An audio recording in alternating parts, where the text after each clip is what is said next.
तो जय श्री कृष्णा, जय श्री राधे राधे। स्टार्ट करते हैं हम पहला पेज और पहले पेज से लाइफ की शुरुआत। इंसान का जन्म एक बार होता है माँ की कोख से और दूसरी बार होता है जब वो भागवत गीता का अध्ययन करता है। जिसको भी ये बुक चाहिए हो तो श्री कृष्णा केंद्र पर जाके आप ये बुक ले सकते हैं। भागवत गीता को अनेक भाषाओं में इन्होंने कन्वर्ट किया हुआ है, हिंदी, इंग्लिश। अब किस भाषाओं में किया हुआ है देखो, जैसे अरबी, बर्मी, चीनी, डच, डेनिश, फारसी, Finnish, French, German, Hebrew, Hungarian, इतावली, जापानी, कोरियाई, पुर्तगाली, रूसी, स्पेनिश, स्वीडन, थाई, उर्दू, वियतनामी और अन्य कई भाषाओं में इस भागवत गीता को कन्वर्ट किया हुआ है गाइस। स्टार्ट करते हैं। बोलो जय श्री राधे राधे। यह ग्रंथ दुनिया का सबसे श्रेष्ठ ग्रंथ है। जगत में बारंबार अपने अवतरण की महात्म तथा गुरु के पास जाने की आवश्यकता का उपदेश देते हैं। कृष्णा भावना भावित कर्म। ज्ञानी पुरुष दिव्य ज्ञान की अग्नि से शुद्ध होकर ब्रह्मा सारे कर्म करता है, किंतु अंतर में उन कर्मों का फल का परित्याग करता हुआ शांति, विराक्ति, सहिष्णुता, आध्यात्मिकता, दृष्टि तथा आनंद की प्राप्ति करता है। तो भाई जितनी मेहनत कर लो, आप पैसा कमा लो, धन दौलत कमा लो, कार, हाथी, घोड़े, पालकी सब पालने के बाद भी आपको सुकून नहीं मिलेगा। और आपको सुकून कब मिलेगा? जब आप इन सब से दूर, मोह माया से दूर, एक शांति में सब चीजों को पाके जब आप सोचोगे कि मैंने क्या किया है। ये तो हाथ का मैल है, पैसा, धन, दौलत, संपत्ति हाथ का मैल है। और जब आप इसे कमा के बढ़ जाते हो, फिर आपके पास ये बहुत सारा आने लगता है, तो आपको इसकी जरूरत नहीं होती। फिर आपको सुकून, शांति की जरूरत होती है। तो यही इसमें बताया गया है कि इन सारी चीजों को साइड में रखते हुए आपको अगर शांति की जरूरत है तो इन सारी चीजों को इग्नोर करना होगा, राइट। अध्याय 6 में बताया गया है ध्यान योग।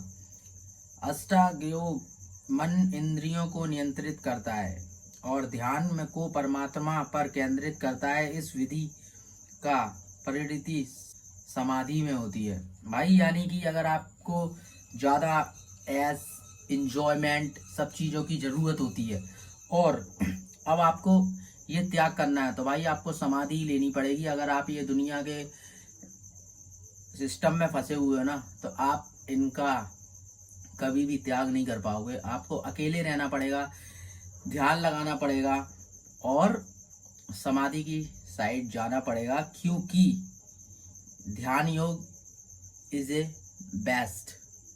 समझ रहे हो? अध्याय 7 में लिखा है ये भागवत ज्ञान। भगवान कृष्ण समस्त कारणों के कारण परम सत्य है।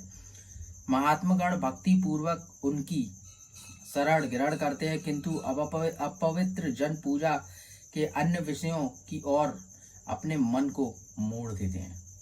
ये 7वें अध्याय में लिखा है। यहाँ पे इसमें लिखा है अध्याय 5, अध्याय 6, अध्याय 7, अध्याय 8, अध्याय 9, अध्याय 9 अध्यात्म, अध्याय 10।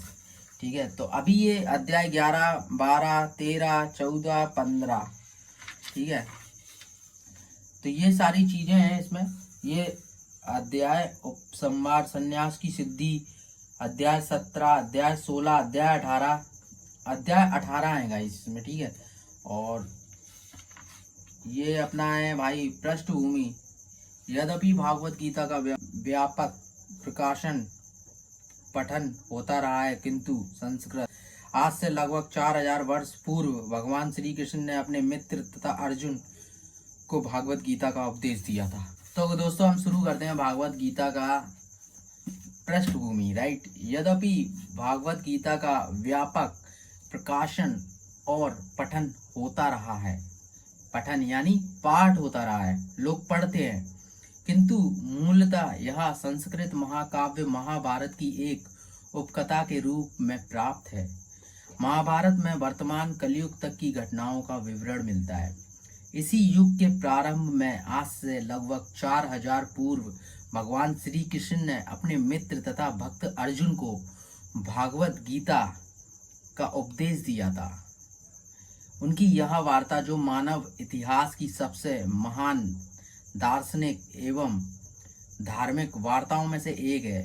उस महायुद्ध के शुभ आरंभ में पूर्व में हुई जो धृतराष्ट्र के 100 पुत्रों और उनके चचेरे भाई पांडवों और पांडु पुत्रों के मध्य में होने वाला भ्रांत एंड घातक संघर्ष था, यानी लड़ाइयाँ, कट्टर वाली लड़ाइयाँ। धृतराष्ट्र तथा पांडु भाई भाई थे जिनका जन्म करु वंश में हुआ था। वे राजा भरत के वंशज थे जिनके नाम पर ही महाभारत का नाम पड़ा। चूंकि बड़ा भाई धृतराज जन्म से ही अंधा था, अंत में राजा सिंहासन ने उसे नाम मिलकर उसके छोटे भाई को पांडु को मिला। भाई यानी कि इसमें लिखा गया है कि धृतराज जन्म से अंधा था एवं राज सिंहासन उसे ना मिलकर उसके छोटे भाई पांडु को मिला। समझ रहे हो, पांडु को मिला। पर पांडु की मृत्यु अल्प आयु में ही हो गई भाई। अल्प आयु यानी मतलब छोटा हुआ बच्चा। और अगर आपको ऐसा लग रहा है कि मैं अल्प आयु का मतलब नहीं जानता तो आप मुझे कमेंट में कर देना कि भाई अल्प आयु का मतलब क्या होता है, ठीक है। एंड अल्प आयु, उसके पांडु के भाई की मृत्यु अल्प आयु में हो गई। अंत एवं उसके 5 पुत्र युधिष्ठिर, भीम, अर्जुन, नकुल एंड सहदेव धृतराज की देखरेख में रख दिए गए क्योंकि उसे कुछ काल के लिए राजा बना दिया गया। इस तरह धृतराज और पांडु के पुत्र एक ही राजमहल में बड़े हुए। दोनों को ही गुरु द्रोणा से सैन्य कला प्रशिक्षण दिया गया और पूज्य भीष्म पितामह उनके परामर्श दाता थे। यानी भीष्म पितामह उनके परामर्श दाता थे, यानी कोई भी आइडिया देते थे एंड वो गलत कर रहे हैं तो उन्हें रोकते थे, उन्हें अच्छा ज्ञान देते थे। तथापि धृतराष्ट्र के पुत्र विशेष सबसे बड़ा पुत्र दुर्योधन पांडवों से घृणा करता था और ईर्ष्या रखता था। अंधा और दुर्बल हृदय धृतराष्ट्र पांडु पुत्र के स्थान में पुत्रों को राज्य उत्तराधिकारी बनाना चाहता था। इस तरह धृतराज की सहमति से दुर्योधन ने पांडु के युवा पुत्रों की हत्या करने का षड्यंत्र रच दिया। भाई सोचो, जो लोग किसी से जलते हैं तो आज तो इंसान जल रहा है तो पहले तो भगवान जलते थे, जब ये भागवत गीता में साफ साफ लिखा हुआ है। इसीलिए दुर्योधन पांडवों से घृणा करता था, ये देखिए आप। तो फिर चाचा ताऊ के लड़के क्यों नहीं करेंगे घृणा, ये एक सच्चाई है, ठीक है। भगवान श्री कृष्ण कोई सामान्य व्यक्ति नहीं अपितु साक्षात परम ईश्वर है जिन्होंने इस धराधाम में अवतार लिया और अब एक समकालीन राजकुमार की भूमिका निभा रहे हैं। वे पांडु की पत्नी कुंती या प्रथा पांडवों की माता के भतीजे थे। इस तरह संबंधी के रूप में वे धर्म के शास्त्रत पालक होने के कारण वे धर्म परायण पांडु पुत्रों का पक्ष लेते रहे और उनकी रक्षा करते रहे। तो दोस्तों, ये जो 13 नंबर का पेज है ये मैंने कंप्लीट कर दिया है और इसमें लिखा हुआ है कि भगवान श्री कृष्ण पांडु पुत्रों का पक्ष लेते रहे और हमेशा उनकी रक्षा करते रहे। तो भाई वीडियो को लाइक शेयर सब्सक्राइब जरूर करना, क्योंकि अब नेक्स्ट पेज हम कल रीड करेंगे और फिर उसके बाद एंड फिर हम पढ़ते ही जाएंगे। फिर शुरू होगी हमारी 3 पेज पढ़ने के बाद गाइस शुरू होती है हमारी भागवत गीता, समझ रहे हो, जिसमें फिर मैं आपको हर एक चीज का एक्सपीरियंस 2025 से नए लेवल पर नई स्टाइल में आपको बताऊंगा। तो आप लोग वीडियो को लाइक शेयर सब्सक्राइब जरूर करना गाइस। एंड हमारी भूमिका यहाँ से शुरू होगी गाइस, ये पेज से। अभी मेरे पास कितने पेज मैंने कंप्लीट किए हैं ये मैं आपको कंफर्म कर देता हूँ। तो ये देखिए गाइस, मैंने आपने कितने पेज कंफर्म किए हैं। मैंने जस्ट अभी भाई एक फुल पेज कंफर्म किया है, वो भी R13 जिस पेज पे R13 लिखा ना, ये पेज मैंने कंप्लीट किया है।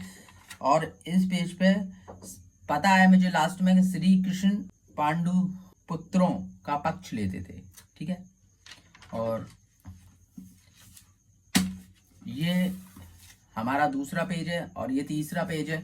और इसके बाद से शुरू होगा आमुख एंड ये सिडनी ऑस्ट्रेलिया 12 मई 1971 में लिखी हुई ये कुछ शब्द, बट ये ज़्यादा इम्पोर्टेंट नहीं है गाइस। जब भी आप कभी बुक खरीदोगे तो ये आपको पहले ही पेज में मिल जाएंगे। सबसे ज़्यादा इम्पोर्टेंट है, यहाँ से शुरू होती है भागवत गीता भूमिका। यहाँ से सारे चैप्टर शुरू हो जाते हैं, कौन क्या किसके लिए कैसे कर रहा है भाई, इट्स रियल।